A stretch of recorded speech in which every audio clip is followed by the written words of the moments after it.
باہر سے تشریف لائے ذی وقار مہمانان اور آج کے اس پروقار پروگرام کو زینت بخشنے والی ذی قدر شخصیات، آج کے اس تاریخی پروگرام میں بحیثیت صدر انجمن پاسبان ادب میں انجمن کی جانب سے خوش آمدید کہتے ہوئے آپ سبھی حضرات کا استقبال کرتا ہوں اور شکر گزار ہوں کہ آپ نے اپنا قیمتی وقت دیا۔ ویسے تو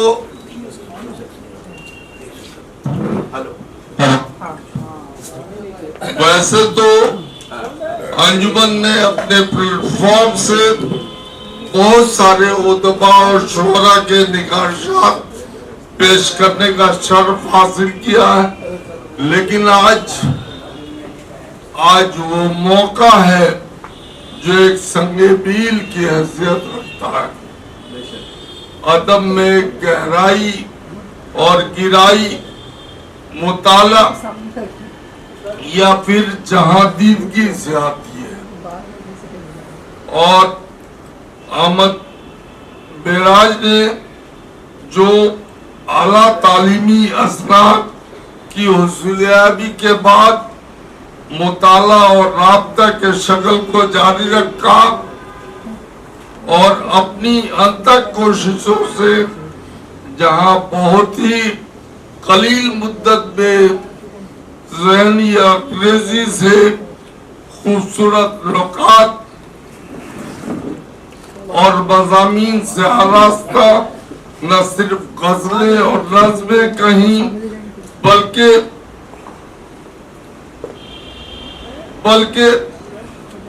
کئی مجموعے بھی لائے، وہیں جاپانی صرف ہائیکو سے متاثر ہو کر اردو ادب کی جھولی میں ہائیکو کا ایک دیوان بھی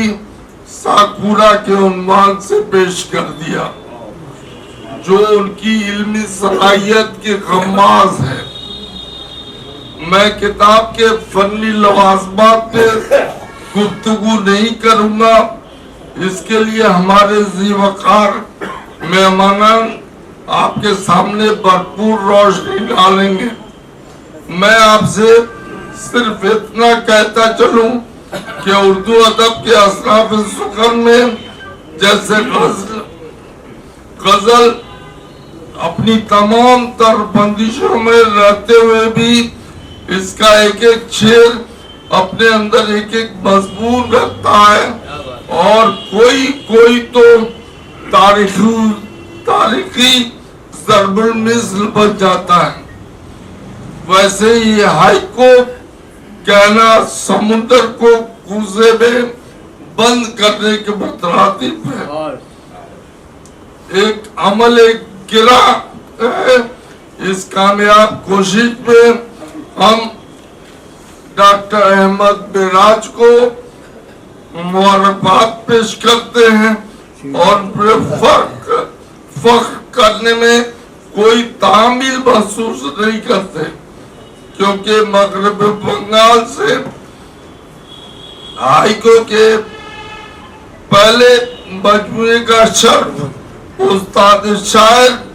حلیم ثابت صاحب کو جاتا،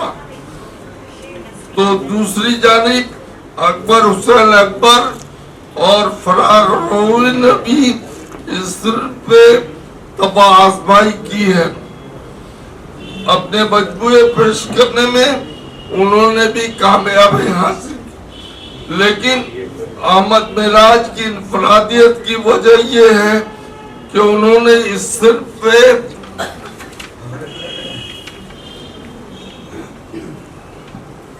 اردو کا پہلا دیوان پیش کیا ہے،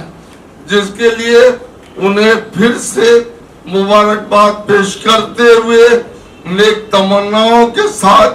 اپنی بات ختم کرتا ہوں اور امید کرتا ہوں کہ اس کتاب کے ذریعے ادب کے شائقین کو لطف اندوز ہونے میں مدد ملے گی۔ آخر میں خاموش کا یہ قطع ڈاکٹر احمد معراج کی نظر نئی امنگ نیا شاہکار پیدا کر چمن کے بیچ سے ایک راہگزار پیدا کر کمال جب ہے کہ شبنم بھی پھول بن جائے خزاں کے خون سے رنگے بہار پیدا کر